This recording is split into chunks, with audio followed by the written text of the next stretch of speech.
between when you last used it and now is that you're able to turn the projector on without the remote. So if you press that on button, the projector will come on. It'll take a second to fire up. Notice the off went from being red to not being red. And it'll take a couple of seconds for it to warm up and all that good stuff. You can see it's starting to come on. Okay, now I was just going to ask you how do you know? And then the on light turns. And then eventually, once the projector is starting to get a powered state, this will go red. But you see that it takes some time, so don't get impatient and start mashing the buttons. It's not going to help. Pam and I would never do that. So right now we're highlighted on laptop. Okay. Because I'm connected into the front of the stage there with a VGA cable, which we provided a VGA and an HDMI cable, which will be inside the bottom door exactly. I also kind of took out the miscellaneous stuff that didn't need to be in there. I put all your manuals and everything that will probably never be read, but they're here just in case. Sure.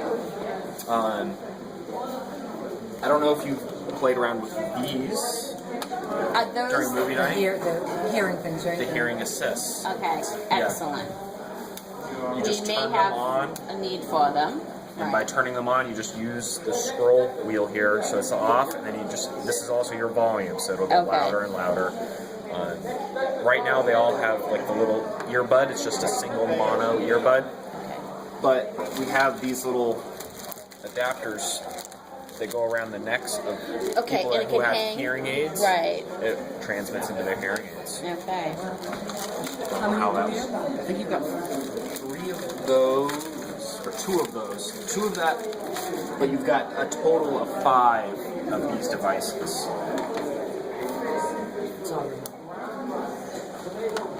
They take AA battery. Okay. There's 2 in each. If you don't shut them off, they will Use up. get drained out. Another new addition for today is you've got a secondary microphone. It's a lavalier like that. microphone. That's great for the video caller. So I've got this kind of wired up at the moment, but this will clip on, and that's it. Your audio control for that is right here. So you can go louder or quieter. So I can go down really low or really high. Now, on the side of this, just in case somebody messes with it, there's a gain control. Right now I've got it set pretty good, but I could see maybe somebody messing with that, and you just need to adjust it a little bit. So if you have this cranked all the way up and you can't hear it still, maybe this gain needs to be turned up a little bit. Or if you have this kind of down low and it seems really, really hot or loud, maybe turn this down a little bit. But you have it pretty much. I have it set about where you want it, I think. So. Okay, great. And then, I don't know if you played with this at all. Yes, we did actually. So you just turn it on and check 1, 2, check, check, check. So no matter what you turn on, Check 1, 2. no matter what you turn on, it will automatically go through. It's not like you have to, because our other one where you have to press, for example, microphone 1 or microphone 2 or. As soon as you turn them on, they're hot. Okay. So. Yeah. Makes it. We try to make it as easy to use. User friendly. We like that. Does this? Okay. Go ahead. No. No, I was going to ask. Does this play CDs? The Blu-ray player will play CDs. Yep. Like music? Excellent. So it's like a piano. Yeah. It's Is just it it's like a single CD player or just have it? It's only a single. It's the Blu-ray, so I mean it's only the single disc. So if you were to eject it, so like we were thinking like the exercise people do it down there and close off. If so they could use this, play the music in the last. And then you would mute zone 1 and 2. So zone 3 being the very far. Zone 1 is. Zone 1 is the stage, exactly. 2 is the middle, and 3 is the very far end. If that would solve the whole bad sound situation. Yeah. Maybe. Yeah. Another good thing about this controller, now while we're talking about it, let's say somebody is playing with this controller and they've muted these zones and they've done all this stuff. We put in this level reset button. So you just press this and it puts it all back to the default state. So almost like before you use the audio system, Yep. just press that level reset, just so everything is out where you want it. That's good.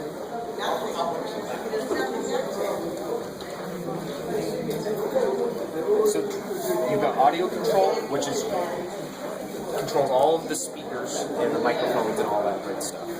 And then this one's labeled video control. So this is where we turn the projector on and off. And this is also where you select your sources. So right now we're on laptop, but if we wanted to show the Blu-ray, I press Blu-ray. Blu-ray player's already on. I can see by the green light, and we have Blu-ray. It's just like you used it on Tuesday. You've got also an option for rack audio 1 and rack audio 2. If you look on the front here, rack audio 1, rack audio 2. So this is for auxiliary devices. So like, for instance, an iPhone or what have you, you could plug into here, press the corresponding input, and then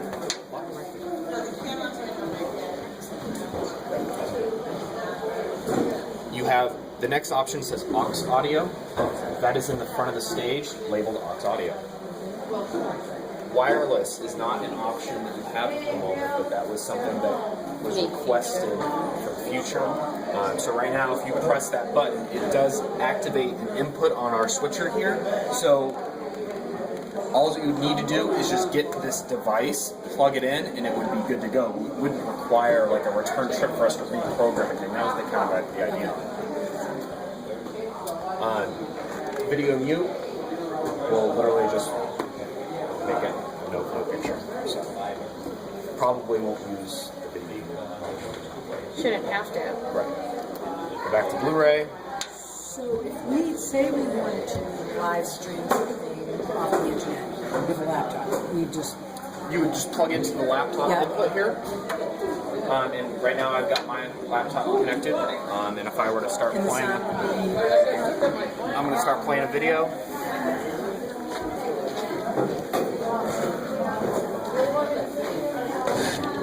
Sound coming through.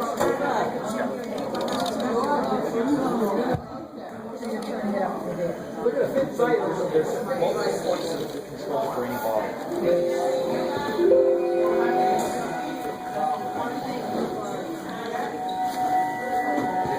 Control on the computer itself, and then you've got a video audio level control, which most of the time you're going to leave alone. This can control the Blu-ray audio separate from the mic audio, but most of the time you just leave this separate and just control the master audio. oh, I get it. This is kind of like a set it and like you just leave it Set most it. of the time. But if you want that individual control, that's why we have it.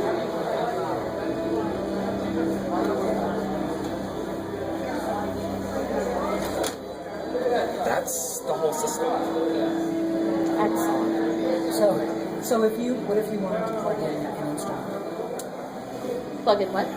I'm just asking, like an electric guitar. If you wanted to plug in an electric guitar or something like that, usually you'd have some sort of a mixer involved, which that's where we have those front stage inputs for. Right. Okay. So you could do that sort of thing if you wanted. Because this is really operating a lot like a PA in some respects, right? Sure. That's really nice. Do we want to identify what the different components are so at least they have an idea? Thank you. Your Blu-ray player. This is the hearing assist, so this is what uses those little body transmitter things with the hearing aids. Do we have to play with any of that stuff? The only thing that requires operation on your behalf would be the Blu-ray player.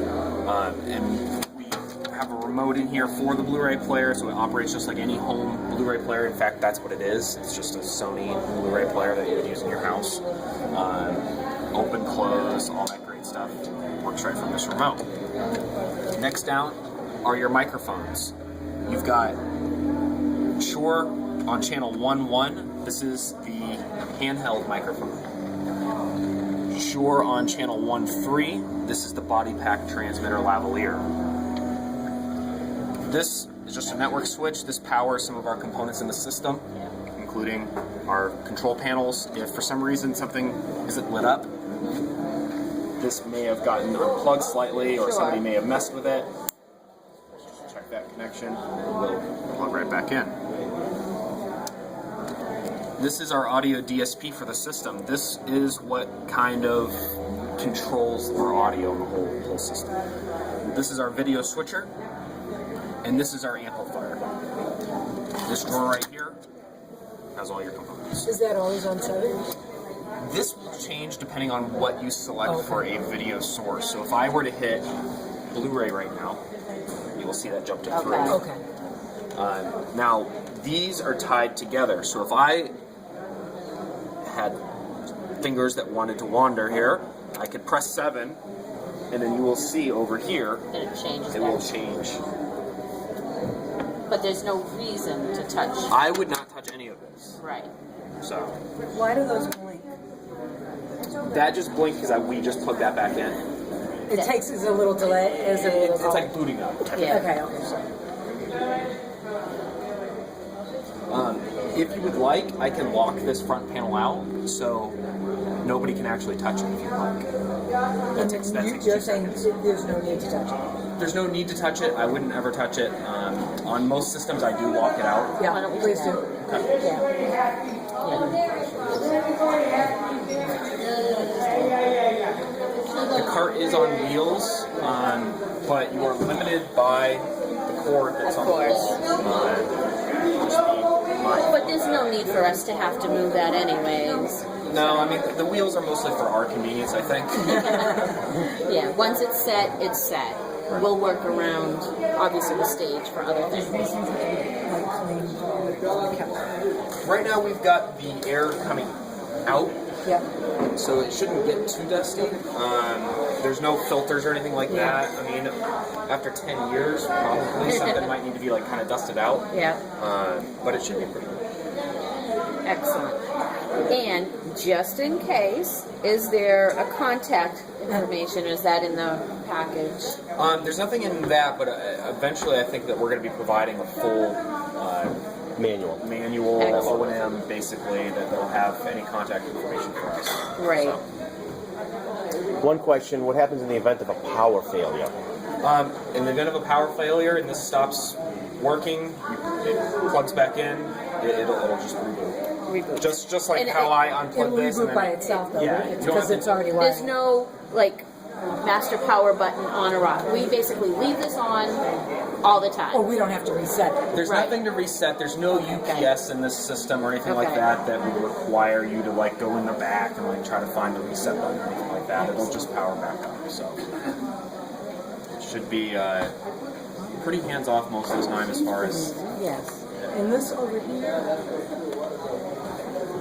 this is another, don't even look. this whole thing is the video switch. Okay. Right, so when you lock that, that locks that whole, Exactly. Good. Box. I'm gonna lock all that Great, out so you yeah. won't be able to touch it. right. Yep, I agree. I think I've answered all our questions. This remote is the projector remote. Yeah, I'm gonna take the batteries out of it because you don't need it. okay, I would almost put this like away from the system okay. so people aren't using the system improperly and like trying to turn the projector on with this and everything. Because I've noticed if you leave something like this, somebody will put batteries in it and then they'll just use it the way they think they should use it. Right. So I'll give you that. Should I just put the extra batteries maybe Sure. in here?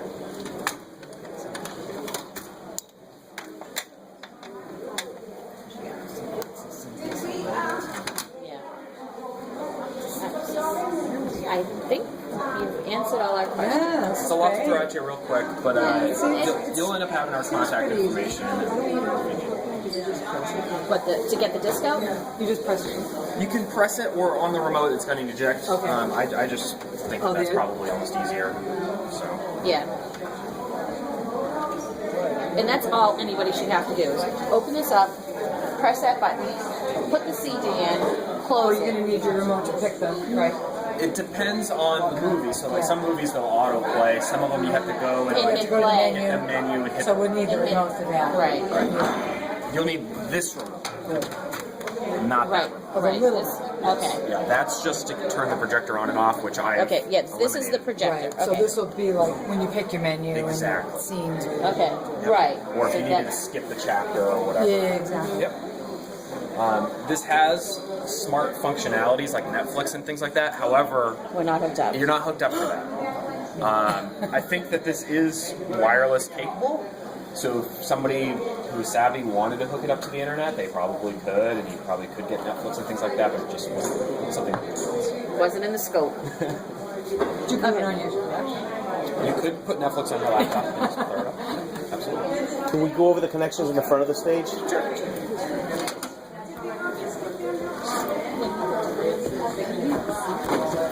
That's something to look at. We can use the MSCI like top for Any connection that says portable loudspeaker is like where you would hook in like a mixer or Additional, something yeah. like that. Okay. Any of them that say microphone in is just for like a handheld microphone that's got a cord. Right. Which we don't have any longer. You don't have any handheld Right. microphones You don't need like them. that. But if you needed like more than one, I guess. This is your video input, which is labeled laptop up there. Okay. You've got an HDMI, and then you've got a VGA. I'm currently connected through VGA. Okay. The VGA also has this audio cable attached to it. You will need It to needs plug that in Okay. on both sides, on this as well as on the laptop. Now, what happened if you use the HDMI input? You don't need the audio. You wouldn't need this, Correct. because the HDMI carries your audio as well. But certain laptops don't have it, and Right. yada. So, aux audio. This would just be for plugging in, just like an iPhone or what have you. It's just an 1/8" cable. Not in our scope to provide. However, you could use the VGA audio and just omit the VGA portion of it. Once again, for hooking up a mixer of some sort, and then your microphone. Thank you.